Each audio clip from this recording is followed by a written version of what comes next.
This section is going to be about perimeter and area, and I think the first thing we should do is define perimeter and area. The perimeter of a figure is the sum of the lengths of the sides of that two-dimensional figure. And the area of a figure is the measure of the region within the boundaries of that figure. Let's take a look at an example. Let's say we have a rectangle. A rectangle looks like this. The sides opposite one another are parallel, and they have the same length. If we think of this rectangle as maybe a field that is fenced in, the perimeter of this rectangle is the amount of fencing that we used around this field. We'll call our perimeter P, and the formula for that perimeter is just this length plus this width plus this length plus this width. That was 2 lengths plus 2 widths. So the formula for perimeter of a rectangle is P equals 2L plus 2W. Typical units for perimeter would just be like feet or inches or meters or yards. The area of this rectangle is given by this shaded region inside of the rectangle, and the formula for the area of a rectangle is its length times its width. And units for area would be like square feet or feet squared, square inches, square meters, square yards. Those units are always squared for area. The next figure we want to look at is a parallelogram, and opposing sides of a parallelogram are parallel to one another. Parallelograms have 4 sides, but you'll notice where the rectangle had 90-degree angles up here, this isn't necessarily the case for a parallelogram. A parallelogram just looks like a rectangle that kind of got squished. We can call the length of this base of this parallelogram B, and if we draw a vertical height for this parallelogram, we can call that H, and the formula we need to know is that the area of this thing is just its base times its height. Again, very similar to that area that we found for a rectangle. Next, let's take a look at a circle. The key measurement on a circle is its radius. The perimeter of a circle is called a circumference, and the circumference of a circle is given by the formula 2 times pi times the radius r. The area of a circle is given by the formula a equals pi r squared. As a quick example, let's find the circumference and area of this circle right here. You can see that the radius of this circle is given as 9 inches. The circumference of the circle is then 2 times pi times 9. 2 times 9 is 18, so we get 18 pi as our answer. If we want to type this into our calculator, we can type 18, and then the pi button is located right here. So to access that, we click second,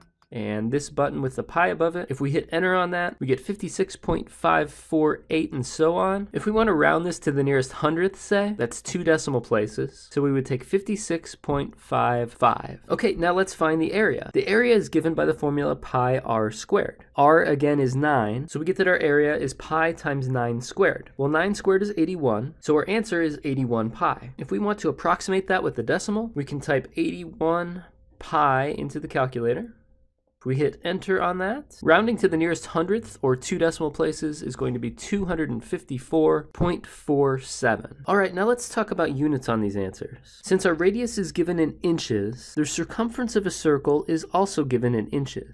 However, we learned that the units for areas are given in square units. So the units on this area are going to be inches squared, or square inches. Okay, the last shape that we want to talk about is a triangle. If we call the length of the base of this triangle B, and we draw this imaginary line in here, the length of that gives us the height of the triangle H, and then the area of the triangle is given by 1/2 base times height. It's similar to the area of a rectangle or a parallelogram, except with a 1/2 on it. Now, if a triangle has a 90-degree angle in it, it'll look something like this. Our right angle, or our 90-degree angle, is down here, and this is called a right triangle. Now, if we called the length of this base B and this height here H, the area of this triangle would still be 1/2 BH. However, with a right triangle, we typically name our sides A, B, and C. The side that's opposite the right angle is called the hypotenuse. It's also the longest side. And if we have a right triangle, we can use the famous Pythagorean theorem on it. The Pythagorean theorem relates the lengths of the sides of a right triangle with this formula. For an example of how to use the Pythagorean theorem, let's find the missing side length for this triangle. Well, side A is going to be 24 feet, side B is unknown, and side C, that's the hypotenuse, is 26 feet. So if we plug A, B, and C into our Pythagorean theorem, we get 24 squared plus B squared equals 26 squared. 24 squared is 576. B squared we don't know. 26 squared is 676. Now what we have is an equation that we can hopefully solve for b. We can start to get b by itself by subtracting 576 from both sides of this equation. On the left, we'd be left with b squared. On the right, subtracting these two numbers gives us 100. To get b by itself, we would take a square root of both sides of this equation. That would give us b by itself on the left and 10 on the right. So our answer to this problem is that the length of the missing side is 10 feet, and we can box that up.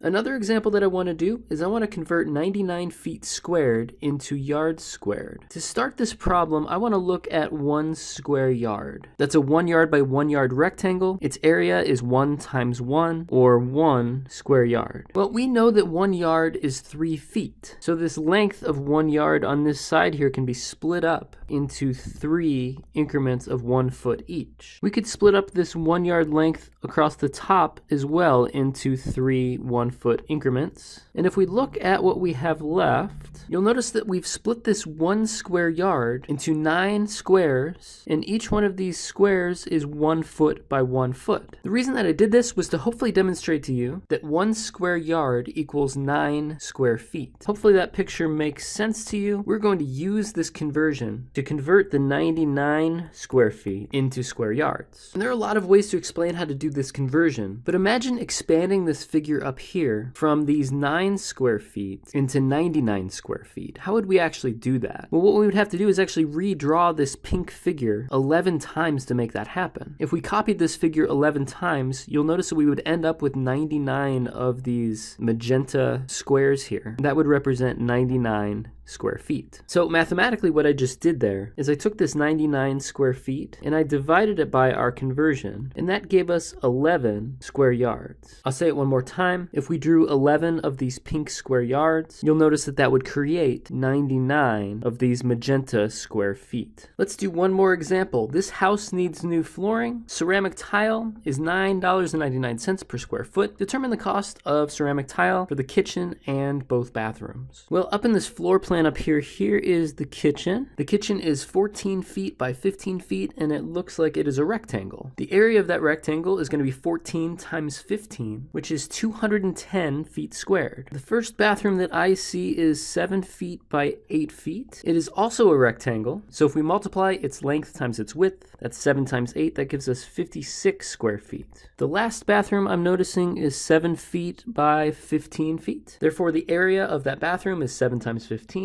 which is 105 square feet. Now, the total area in the kitchen and bathrooms combined is going to be the sum of those three numbers. I'm getting 371 square feet. And if the cost is $9.90 per square foot, that means that we need to multiply the number of square feet we have times $9.99. If we do that, I'm getting $3,706.29. And that is going to be the total cost of ceramic tile for those 3 rooms. Okay, let's call this video here. I hope that it helped. I'll see you next time.